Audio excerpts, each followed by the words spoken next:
In the country, there was an unspoken rule: man no man. It did not matter how intelligent, skilled, or capable one was. Without the right connections, doors remained closed. The powerful did not chase talent, they sought familiarity. Mrs. Igala understood this well. She had built her life upon it, mastering the game of influence. As the wife of a high-ranking ex-politician and the cousin of the ruling party's national chairman, she was a force to be reckoned with. She was the woman whose favor was sought after, whose connections could turn nobodies into somebodies. She lived in a mansion, wore designer labels, and commanded the kind of respect that made people lower their voices in her presence. And yet, for the first time in her life, she had encountered a man who was utterly indifferent to all of it. Seb was different. Unlike the politicians, businessmen, and power seekers who usually orbited her world, he did not bow. He did not flatter. He did not seek favors. She had offered him privileges that countless others would grovel for, yet he had turned them down with quiet, effortless confidence. Mrs. Igala was not used to rejection. Men pursued her for power, for access, for wealth. But Seb, he acted as if she did not exist. That alone made him impossible to ignore. She told herself it was mere curiosity, this fixation on the man who refused to be impressed by her. But deep down, she knew it was something more. Seb had become a challenge, and Mrs. Igala never lost a challenge. Mrs. Igala had never been one to beg. She had spent years climbing the ranks of power, bending people to her will, shaping her own destiny. Yet, Seb was an enigma she could not control. She found herself thinking about him in ways she had never thought about a man before. It was not just desire. It was frustration, obsession, a deep-seated need to understand what made him so different. He should have been the one chasing her, yet she was the one drawn to him. She could offer him everything: wealth, influence, access to the highest corridors of power. And yet, she knew he would refuse it all. And that made her want him even more. She had spent most of her life defying expectations. Leaving her first husband had been her first rebellion, escaping the suffocating traditions that expected her to bow to men. She had carved her own path, built her own name, and now she was faced with a man who saw right through the facade, who did not crave her power, who was immune to her influence. Seb was not intimidated by her, nor impressed by what she could offer. He was a man who walked his own path, one she could neither predict nor control. And for the first time in her life, Mrs. Igala realized that power could not buy everything. She could win elections, sway policies, and crush opponents with a phone call. But she could not make Seb want her. And that was a battle she did not know how to fight. Since their encounter at Hotel Presidential, Mrs. Igala had felt ignored. Months had passed, and Seb had only called her once. That single call had stirred something inside her, a yearning, an ache she despised but could not control. She had spent those months crafting excuses to reach out to him, yet he remained distant. Worse, she suspected he knew how much his absence tormented her, and that he enjoyed it. She had always been the one sought after, the woman men pursued for power and privilege. But Seb had flipped the script. He had dismissed her, left her waiting. And now, when the call finally came, she was prepared for what it would be about. Money, favors, influence. She had seen it all before.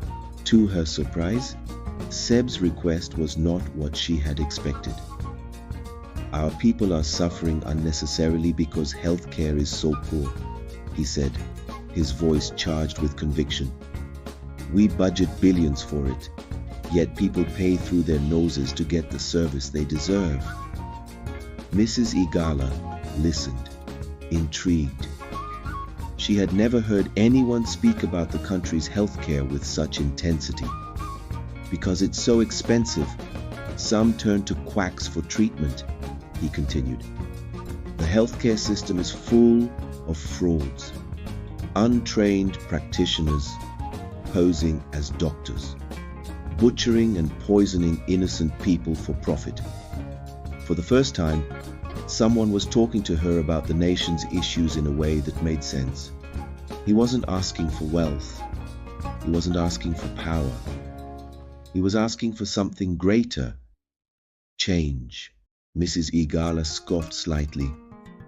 That's exactly why those who can afford it travel overseas, she said, cutting him off. Sad, isn't it?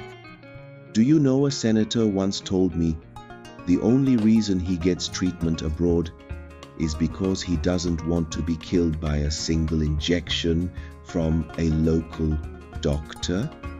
Seb's voice was firm. That's insane. What if he had a motor vehicle accident and God forbid he needed emergency treatment? What would be his fate? Mrs. Igala went silent. He was right. It's about time we changed the system, Seb continued. For the better, for our people. And then came the unexpected appeal. I would like to see the Minister of Health, the Honorable Minister. Please help me. For the first time in her life, Mrs. Igala was faced with a request she had never encountered, one that did not serve personal greed, but a genuine cause. Would she help Seb? Or would she continue to play the game the way it had always been played? The decision lay heavy on her mind. Mrs. Igala listened to the passion in Seb's voice. It was unlike anything she had ever encountered before. Men had always come to her for favors, for money, for power, but never for something as selfless as this. He spoke of the country's failings as if it pained him personally. He spoke of the healthcare system as if it was a wound that bled inside him. She, like the others in her elite circle, had always believed that money solved everything. That as long as she had wealth, the chaos outside her gates was someone else's problem. But now, hearing these words from Seb, she felt something shift inside her. His words made her see beyond her privileged world. Seb's words cut through the silence. Better healthcare has eluded this country since independence, he said. Politicians and the elite don't see it as a national disgrace to fly abroad for medical treatment. But what about the ordinary citizens? What about those who die from simple infections because there's no proper care here? Mrs. Igala wanted to roll her eyes at the idealism, but something in his tone held her still. All they can show for their leadership are billions looted from the treasury, he continued. That's how they stay in power. They reinvent their scams, their thefts, and the people suffer. She should have dismissed him. She should have laughed at his naive idealism. But she didn't.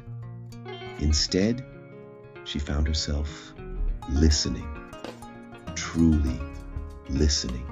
Seb laid out his vision: a structured medical council, accountability to the public, doctors who failed their duty erased from practice, patients with the power to seek justice.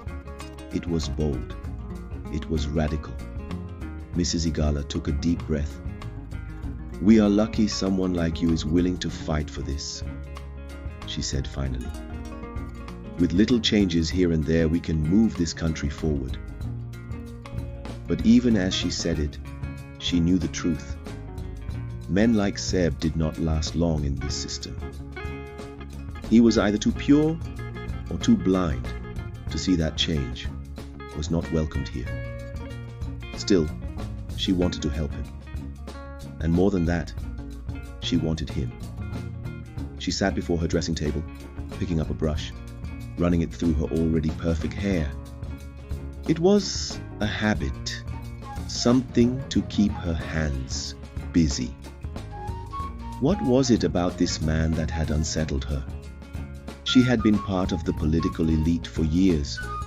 She had enjoyed the stolen wealth, traveled abroad for medical checkups, not because she needed to, but because it was a symbol of status. And yet, Seb had stirred something inside her. He had to come to the capital. She would arrange it. She picked up the phone again. "You should come to Abuja," she said, her voice smooth but firm. "Spend some time here. I'll arrange for you to meet the Minister of Health." Seb hesitated. "You can stay in my guest room. It's self-contained," she added. "It's yours whenever you come." There was a pause. "Do you mean it, Mrs. Igala?" His voice was serious. She smiled. Of course she meant it. "Let me know a definite date soon," she continued. "I'll be traveling to London for my daughter Samira's graduation, and I want this settled before then." When the call ended, she felt satisfied. Yes, part of her excitement was about Samira's graduation, but more than that, it was about Seb. She looked at herself in the mirror and smiled. This was only the beginning. The graduation ceremony was near. Samira would be returning home, stepping back into the world her mother had meticulously built for her. And Seb, he would be in this house. Mrs. Igala whispered the thought to herself, then closed her eyes, savoring the moment. Her self-esteem soared. It was strange how people assumed her life had been easy. They saw the wealth, the powerful connections, the effortless grace she carried, but they never saw the struggle beneath. No one knew how alone she had been, how raising Samira had driven her to a darkness even medication could not erase. Her humiliation had been endured in secret, masked by designer clothes and expensive perfumes. Her ex-husband and his wives never let her forget it. The whispers, the reminders that it was she, only she, who had fought to give Samira the best. She had insisted that her daughter attend the most prestigious schools abroad, just like the daughters of other wealthy politicians. Now, at last, she felt relief. Samira was coming home. Her ex-husband had already promised Samira a job in a bank.